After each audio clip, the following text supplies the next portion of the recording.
आज की इस वीडियो में दोस्तों हम आरबीएससी बोर्ड 2024-25 का मॉडल पेपर जो है वो सॉल्व करेंगे। आज की इस वीडियो में पहले हम एमसीक्यू सॉल्व कर लेते हैं। पहले क्वेश्चन आप देख सकते हो कि जो है लेड ऑक्साइड दे रखा है जो कि हो रहा है अपचयित, तो और दूसरा दे रखा है जो कार्बन है वो हो रहा है उपचयित। तो इस वीडियो के इसके अंदर आपको बताना कौन सा कथन असत्य है। तो शीशा अपचयित हो रहा है ये कह रहा है, तो ये पहले ऑप्शन ही गलत है, शीशा अपचयित नहीं हो रहा है। जो है शीशे का ऑक्साइड जो है वो अपचयित हो रहा है, लेड ऑक्साइड है ना। उसके बाद में दूसरे ऑप्शन के अंदर ये कह रहा है कार्बन उपचयित हो रहा है, ये वाला सही है। थर्ड वाला ऑप्शन सही है, कार्बन डाइऑक्साइड उपचयित हो रहा है, ये वाला गलत है। तो फर्स्ट और सेकंड दोनों ऑप्शन गलत है और अपने को असत्य का ही बताना है। तो उस हिसाब से दोस्तों जो आंसर है वो इसमें सही हो जाएगा। आगे बढ़ते हैं। अगला क्वेश्चन है, लोहे के फ्राइंग पैन को जंग से बचाने के लिए निम्नलिखित में से कौन सी विधि यूज में ली जाती है। तो उस पर ग्रीस, जिंक की परत, पेंट, ये सारी चीज़ें जो है क्या करी जा सकती है। देखो फ्राइंग पैन जो है, फ्राइंग पैन वो हो गया एक तरीके का तवा, उसको जो है बचाने के लिए उसके ऊपर दोस्तों जो है जिंक की जो परत है वो चढ़ाई जाएगी। ग्रीस और पेंट जो है वो भी करे जा सकते हैं। तो इसमें दोस्तों उपरोक्त सभी जो है आंसर आएगा। अगला, एथेन का सूत्र क्या होता है। एथेन एथेन का जो आणविक सूत्र है वो C2 और H6 दे रखा है और इसमें सहसंयोजक बंध कोवेलेंट बॉन्ड की संख्या पूछी है। तो दोस्तों दो कार्बन है, जो है मैं आपको कार्बन बना के बताता हूँ। ये रहे आपके दो कार्बन और इसमें जो है 6 हाइड्रोजन लगाने हैं। तो हाइड्रोजन कुछ इस टाइप से लगेंगे दोस्तों इसके अंदर, ये यहाँ पे सब साइड में हाइड्रोजन है वो लग जाएंगे।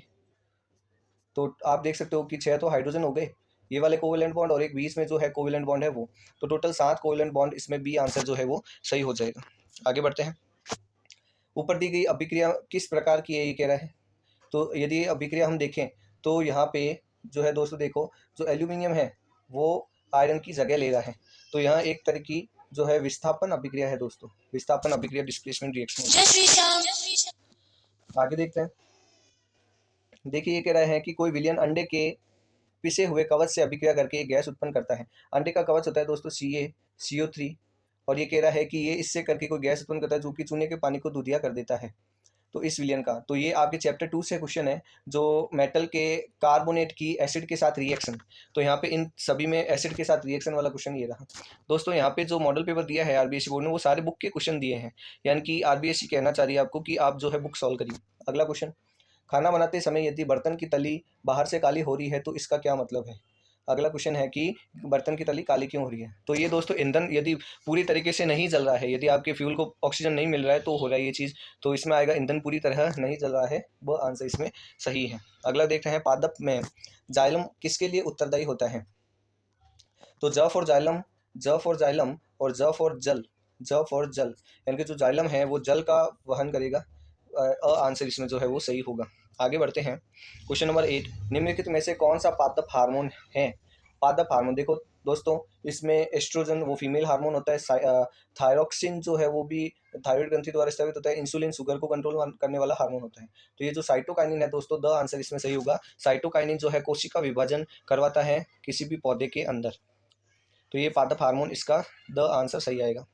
अगला क्वेश्चन देखते हैं, 9वां क्वेश्चन, सीधी रेखा में चलने के लिए मस्तिष्क का कौन सा भाग जो है वो, तो मस्तिष्क का अनुमस्तिष्क वाला जो भाग है वो सीधी रेखा में एक लाइन में चलने के लिए उत्तरदायी होता है।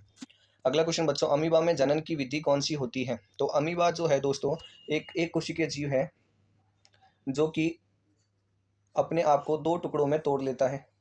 एक अमीबा से दो नए अमीबा है दोस्तों वो बन जाते हैं, जिसको बोला जाता है द्विखंडन। तो इसका आंसर बाइनरी फिशन या द्विखंडन आएगा, आंसर आएगा। अगला, आनुवांशिकता के जनक कौन है। तो दोस्तों ग्रेगर जोहान मेंडल जो है आनुवांशिकता के जनक हैं। ये आपके आनुवांशिकता वाले लेसन से हैं। निम्नलिखित में से जैविक घटक कौन सा है। दोस्तों जैविक का मतलब होता है जिंदा। तो ऐसी इनमें से जिंदा कौन है, देखो मृदा, जल और वायु जिंदा थोड़ी है। इनमें आंसर आएगा जो है पादप, ये जिंदा है।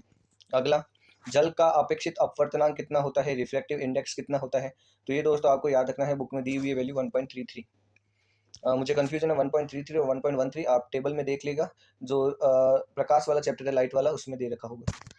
आगे, वास्तविक सूर्यास्त एवं आभासी सूर्यास्त के मध्य समय का अंतर कितना होता है। तो दोस्तों 2 मिनट का अंतर होता है। ये जो सूरज है वो 2 मिनट पहले दिख जाएगा उगने से पहले, और अस्त होने के 2 मिनट बाद तक अपने को दिखाई देता रहेगा। तो ये होता है एटमॉस्फेरिक रिफ्लेक्शन, वायुमंडलीय अपवर्तन के कारण होती है ये चीज़। आगे बढ़ते हैं। एक क्वेश्चन दे रखा है, न्यूमेरिकल है। कोई विद्युत बल 220 वोल्ट के जनित्र से जुड़ा हुआ है। यदि बल्ब को 0.5 एम्पियर की विद्युत धारा प्रवाहित होती है तो बल्ब की शक्ति ज्ञात कीजिए। इजी क्वेश्चन बच्चों, सूत्र है इसका P बराबर V इंटू आई। और दोस्तों यहाँ पे आपको P निकालना है, पावर निकालना है, शक्ति निकालनी है। तो इसके लिए V जो है आपको दे रखा है 220 वोल्ट और इंटू करनी है इसको 0.5 एम्पियर, जो है 0.5 एम्पियर दे रखा है। थोड़ा ऊपर चला गया, मैं समझ आता हूँ। तो इनको जब अपने गुणा करेंगे तो अपने ये 0 से 0 कट गया और 22 इंटू 5 करेंगे तो लगभग आएगा, मेरे ख्याल से आएगा आंसर 110 वॉट। तो ये 110 वॉट इसका आंसर सही आएगा। आगे बढ़ते हैं दोस्तों। एक और क्वेश्चन है, किसी चालक के प्रतिरोध का मान किस पर निर्भर करता है। तो ये देखो, आपको मैं फॉर्मूला बताता हूँ प्रतिरोध का। R बराबर होता है रो इंटू एल अपॉन ए, यानी कि किसी भी तार का प्रतिरोध इन तीन बातों पर निर्भर करता है। एल होता है तार की लंबाई, ए होता है अनुप्रस्थ काट क्षेत्रफल, क्रॉस सेक्शन एरिया, और जो रो होता है वो चालक तार के पदार्थ की प्रकृति होती है। तो इसमें दोस्तों उपरोक्त सभी जो आंसर है वो सही रहेगा। आगे बढ़ते हैं। अगला क्वेश्चन है 12वां। लघुपथन के लिए लघुपथन के समय विद्युत परिपथ में धारा का मान, दोस्तों धारा का मान बहुत ज़्यादा बढ़ जाएगा, है ना, बहुत ज़्यादा बढ़ जाएगा, तभी तो लघुपथन शॉर्ट सर्किट होगा।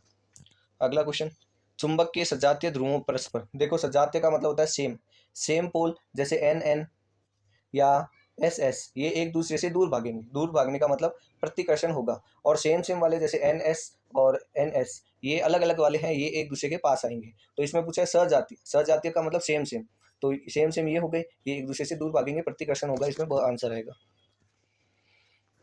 तो दोस्तों ये थे आपके RBSc बोर्ड के जो MCQs। अगली वीडियो में हम और आगे के क्वेश्चंस भी सॉल्व करेंगे। तब तक के लिए आप चैनल को सब्सक्राइब कर दें, और कोई डाउट हो तो मुझे कमेंट बॉक्स में ज़रूर बताएं। Thank you.